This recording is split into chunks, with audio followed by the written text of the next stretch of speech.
Welcome, Sagittarius, to your March 2022 tarot reading with me, Barbara, who just fell over, but never mind, I'm okay. I might have a bruise on my knee. Don't know how I did it. I kind of flung everything and ended up on my knee. So anyway, strange things. Okay, So did you know you're ruled by the planet Jupiter? I'm sure you do know this. But you're known to have a great appetite for life, okay? And it's embodied by this masculine sort of energy in Sagittarius, and it's known to be the sign of optimism and enthusiasm, but also excess, so watch out for that. Oh, look, all of these lovely cards. Apparently there's a helpful herb for your sign, and it's reflected in Jupiter's rulership of the liver and its function of purifying the blood. And the herb, considered to be soothing, cheering, and benevolent, is red clover. So if you wanted to use it, you could, grind it in a poultice for treating athlete's foot. Borage, the herbalist wonder drug, and dandelion, whose roots can be made into an infusion for cleansing the liver. So, yeah, very interesting. Just a bit of information there for you. So there's a feeling about time to let go here was the theme, the key to the reading. So we've got here the Ace of Cups and the Empress, and then we've got the Three of Swords. So that's a kind of, to me, it feels conflicting to the cups either side. You've got a feeling of fertility. There's like oneness here, like something brand new, like something you're creating, and then you're feeling conflicted for some reason with the Three of Swords.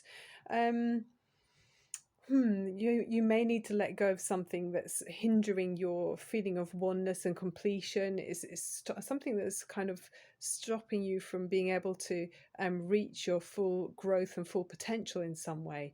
I do feel like intuitively you know what it is. You've got this kind of sixth sense about a path you want to take. You're in tune with your emotions and deeply feeling, on a soul level, what makes you happy and where you're supposed to be at any given time.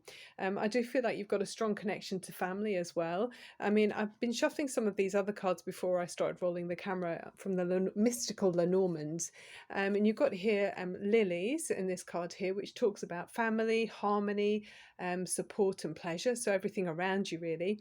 And then the moon, and in the Lenormand mystical deck, this reflects success. You'll be acknowledged for your, what you give to people and your skills and your energy.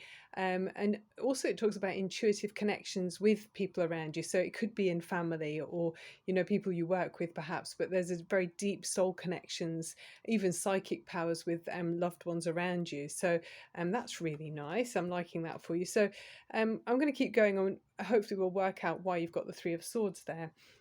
Also, you've got here this card, the strategy. This is advising you to make a plan about something, a course of action that you're wanting to take, some kind of goal.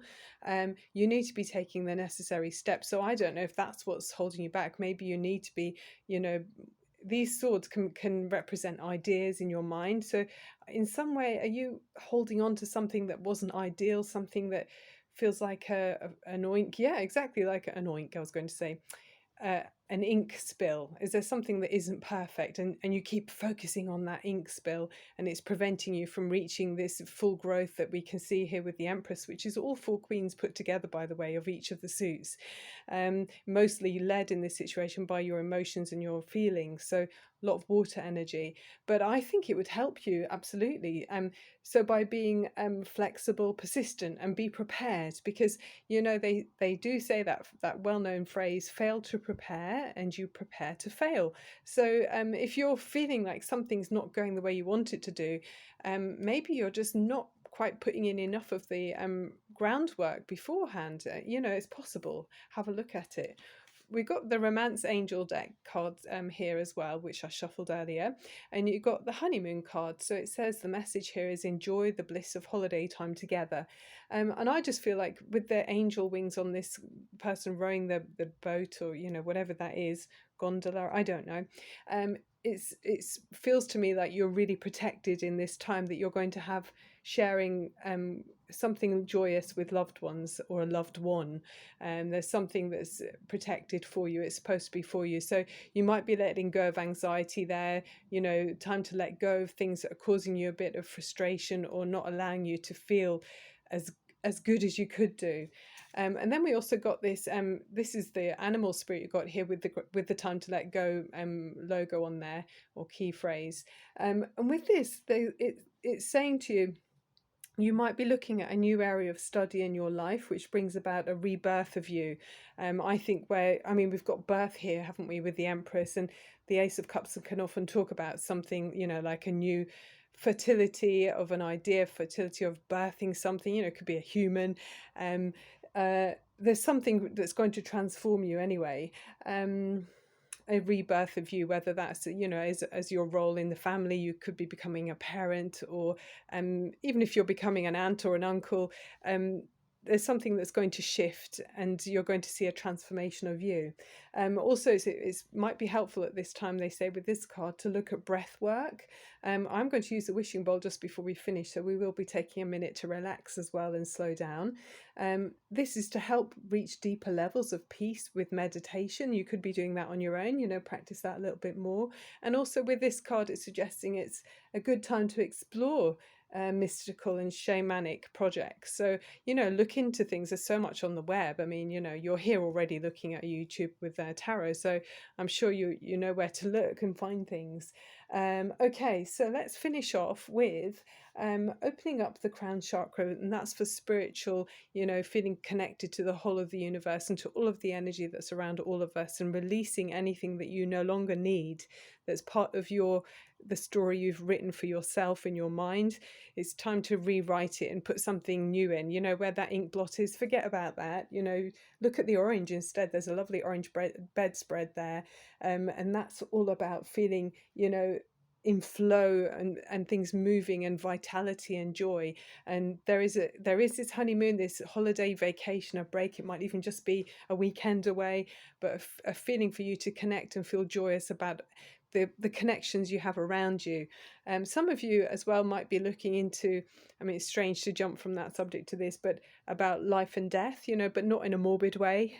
With the Groundhog Spirit card there, that can be talking about, you know, looking at rebirth and recycling of life, you know, as if, you know, when we talk about lives being repeated and that we all have many lives, you might be looking into that too. You could find it very interesting. Okay, let's start with that, practicing the breathing for you, Sagittarius, as we round off. Take a deep breath in up through your nose. Exhale through your mouth, letting go. And this is for you. Think of the top of your head and the color violet to help you connect spiritually to all of the divine light around you spiritually. Okay, Sagittarius.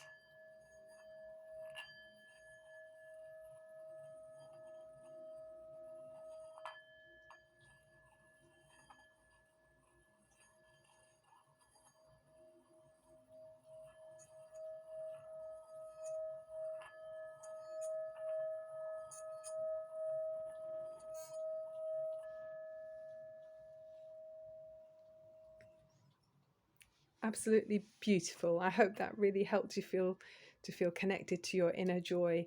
Okay, Sagittarius, thank you for watching. I'm Barbara at Tarot Insights, sending you love and light. Look forward to seeing you soon. Bye for now.